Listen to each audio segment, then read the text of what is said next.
Nah, the U.S. government is burning Hawaii to the ground. They want that land, probably for some military purposes. That's government. That Maui fire, that's all government. That Maui fire, that's all government. That's all government. If you ain't figured that out by now, your third eye must be calcified.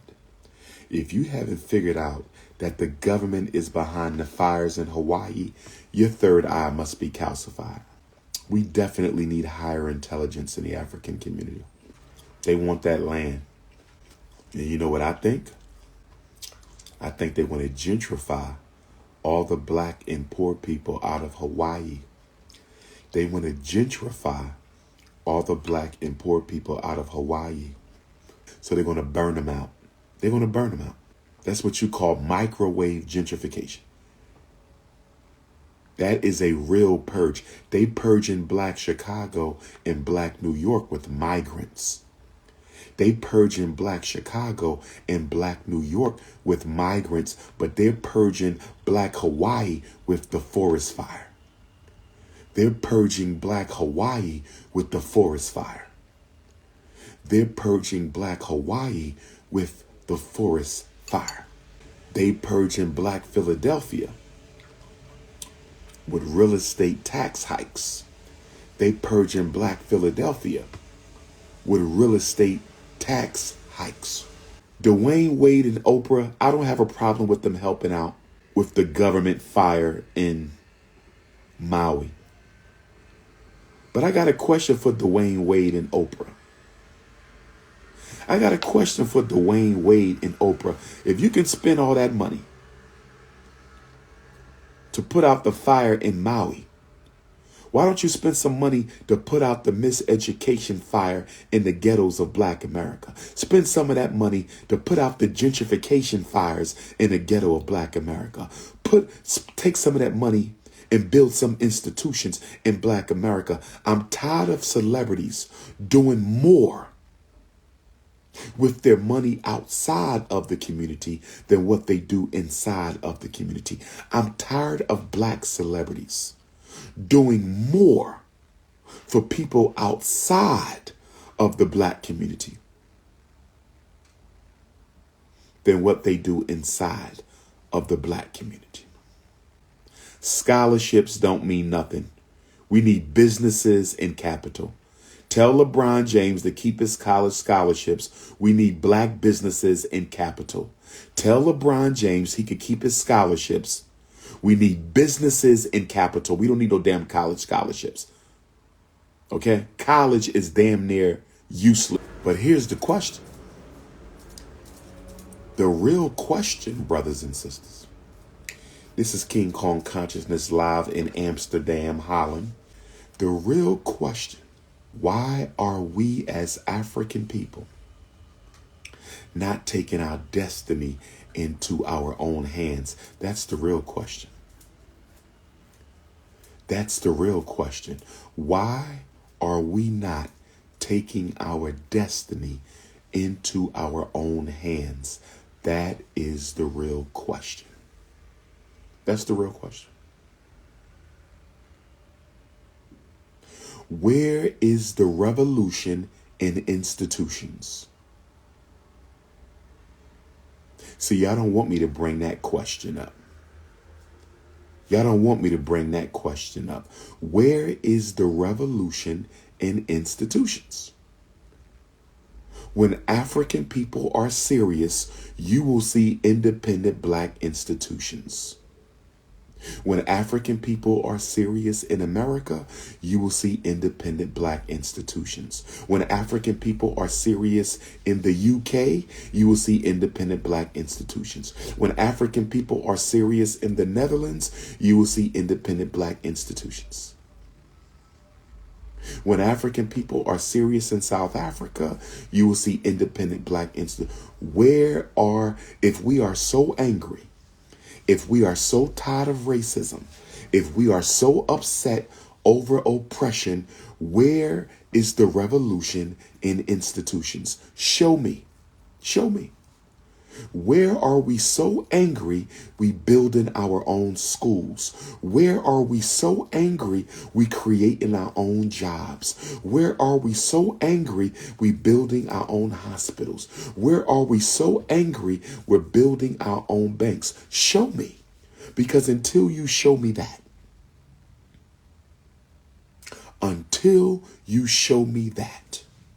you have shown me nothing at all.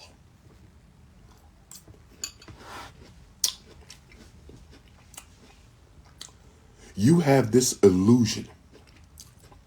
Negroes all over the world have this illusion that once we convince Caucasians that we built the pyramids, they will respect us. You have this illusion that once you convince Caucasians that you are not half monkey and half man, they will accept you. We have this illusion.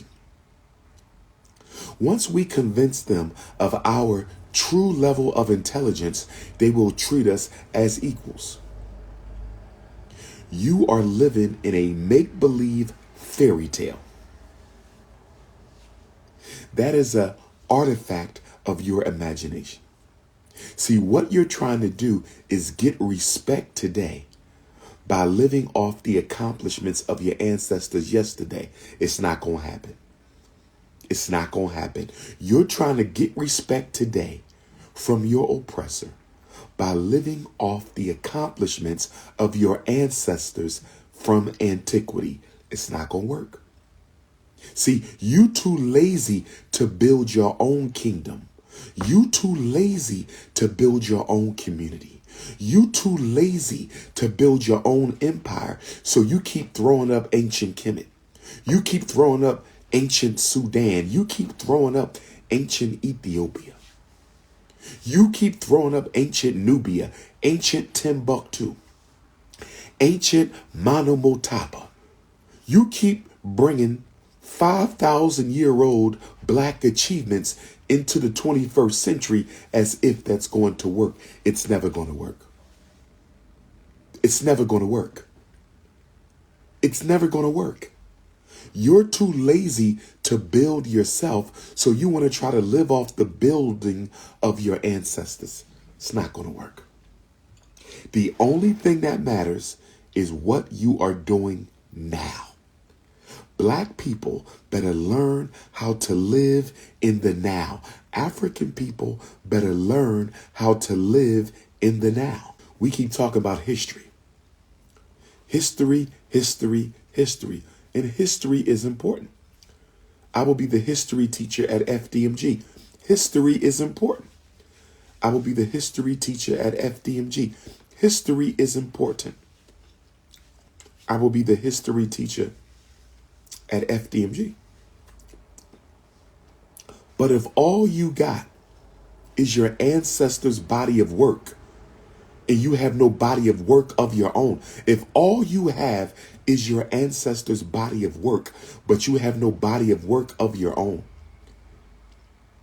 that's like a son bragging about what his father did, but he ain't done shit for himself. That's like a daughter bragging about what her mother did, but she hasn't achieved anything herself. That's only going to save you for so long. Our history is not there for you to prove to white people. Your history is not there to try to force people to accept you. That's not the purpose of African history. The purpose of African history is to not use it to try to get other races to accept you as an equal when you haven't built anything to be accepted as an equal in this day and time. You're trying to use history to salvage your low racial self-esteem. It don't work that way. You're trying to use our ancestors' body of work to salvage your low self-esteem and to cover up your laziness. You're trying to cover up your laziness by claiming the achievements of your ancestors. It's not going to work. History is for us. It's not for our enemy. History is for you to know who you are. History is to motivate you to do what's right. It's not to prove anything to your enemies.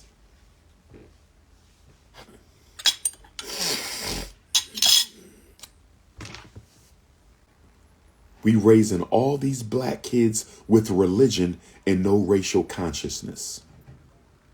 We raising all these African children around the world with religion but no racial consciousness. They will be worthless to the African world revolution. All these black children being raised in Africa, Bibles and Qurans, no consciousness of race. All these African children being raised throughout Europe with religion without no racial consciousness.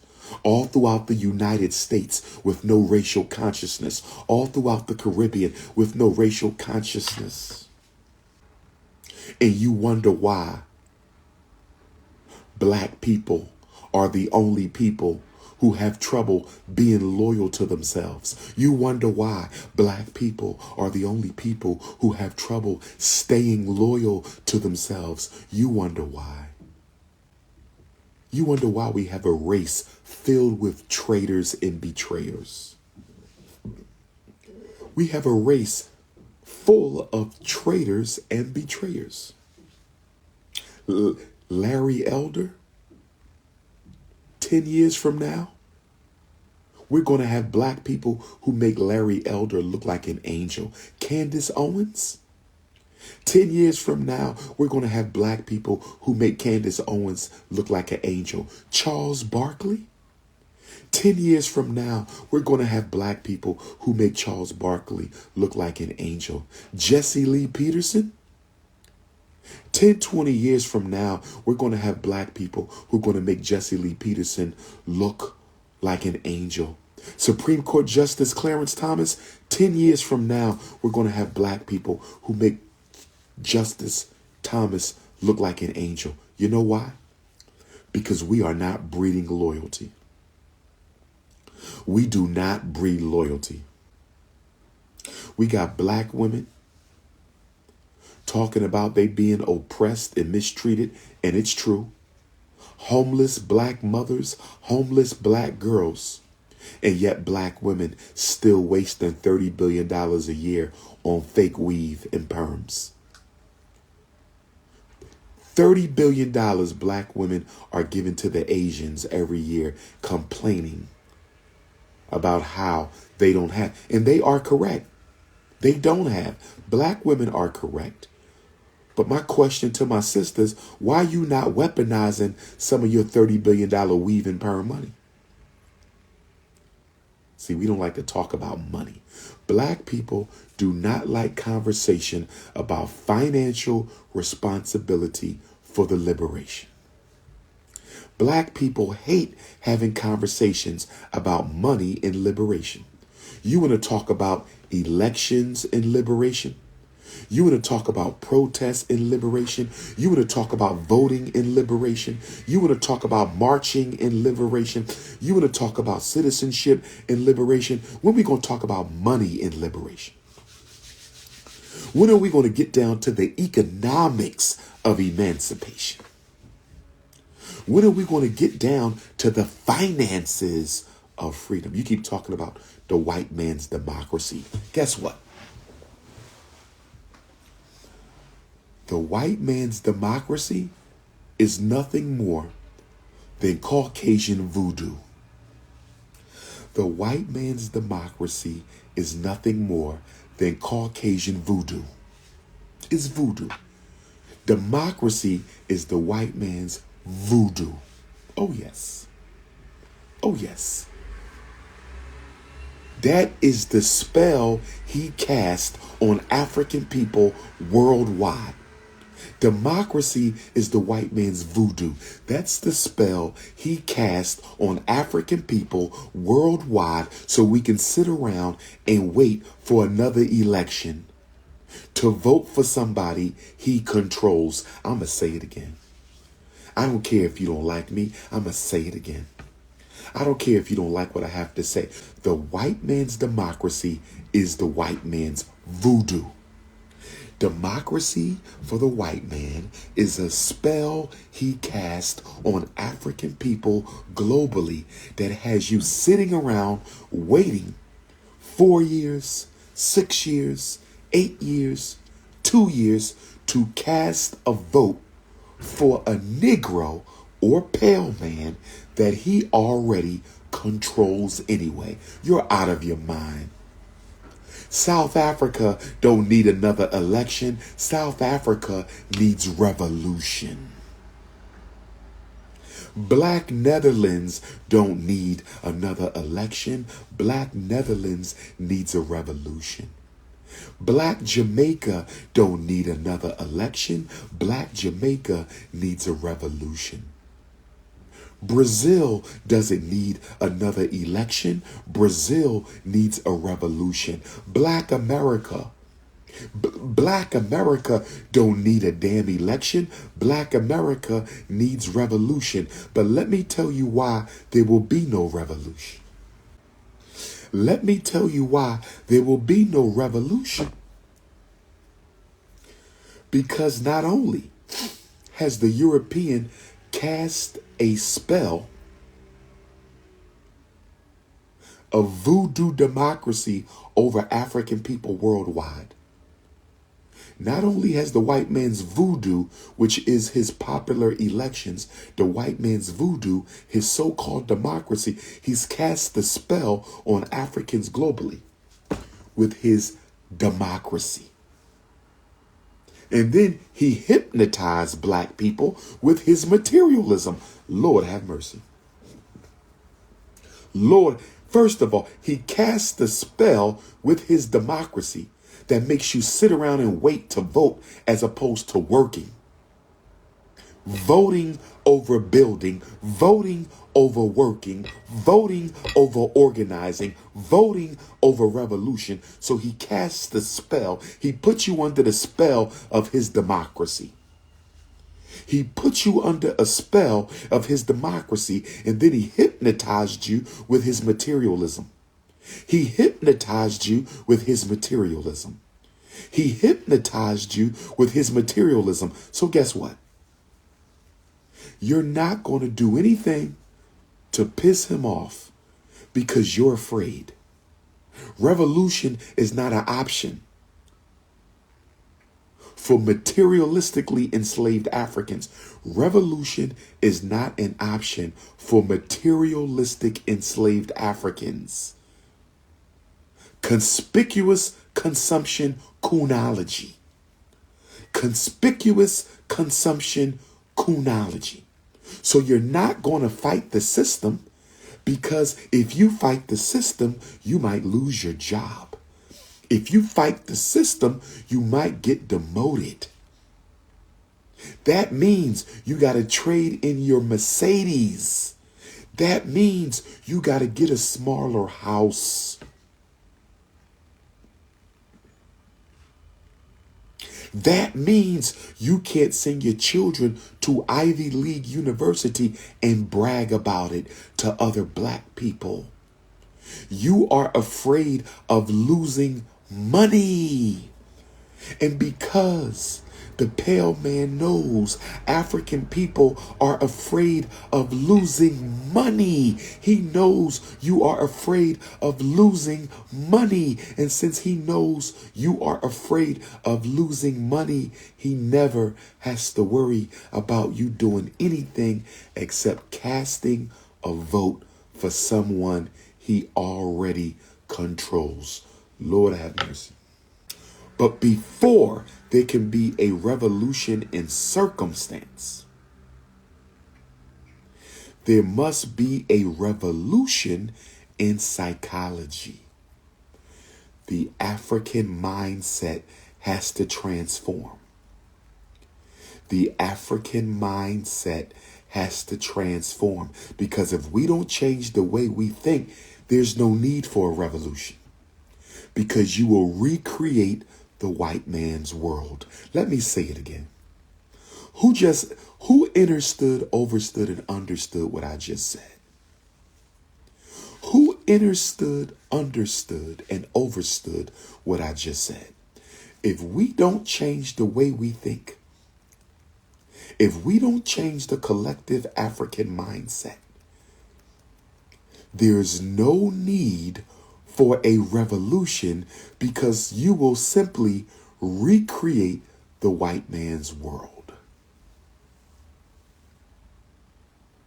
If there is no collective transformation in African consciousness, there's no need for a revolution, because we will simply recreate the white man's world. See, some of you Negroes are of such low vibration. Some of you Negroes are of such low vibration, you think we're going to go to war so you can buy a bigger house. You think we're going to war so you can earn more money. You think we're going to war so you can drive a better car. You think we're going to war. You think there's going to be an African world revolution so you can buy more platinum, diamonds, and gold. You see? That's what a lot of you want a revolution for. You want to replace the white man as the imperialists of the planet. You want a revolution to replace the white man as the imperialists of the planet. And I'm here to tell you, the revolution is not so you can play musical chairs with your oppressor. Some of you want the same structure we got. Some of you want the same enslaved capitalist superstructure that runs the world. You just want to be in charge. See, you don't care about other Africans. You just want to be on the top. You don't care about improving life for African people. You just want to improve your life. You want greater access to materialism. That's not what the African world revolution is about. That's not what the African world revolution is not about switching the white man out of the king of capitalism throne and putting the black man into the king of capitalism throne. The African world revolution is about destroying the system of capitalism, destroying the system of elitism, destroying the system of the bourgeoisie. We are destroying and rebuilding the entire social, economic, and political system of the planet Earth. That's what the African world revolution is about. If you are a capitalist, you are part of the problem. If you are an elitist, you are part of the problem. If you are a black aristocracy member, you are a part of the problem. We don't need any more elitist Negroes or elitist Negro organization. Tear this shit down, brick by hypocritical brick. You cannot reform white supremacy. You got to destroy it. You cannot reform the miseducation system. You got to destroy it. You cannot reform the mass incarceration system. You got to destroy it. You can't reform the parasitic economic order. You got to destroy it. Not black nationalism, Pan-African nationalism. Black nationalism is dead, because if you don't have diplomatic relationship with African nations, black nationalism will not survive. It is Pan-African nationalism. Pan-African nationalism. Black nationalism cannot survive without relationships with Africans around the world. It is Pan-African nationalism.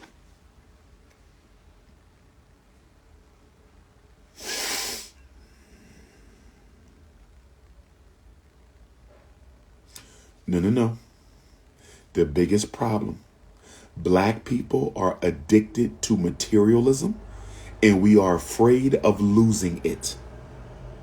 Black people are afraid of material loss.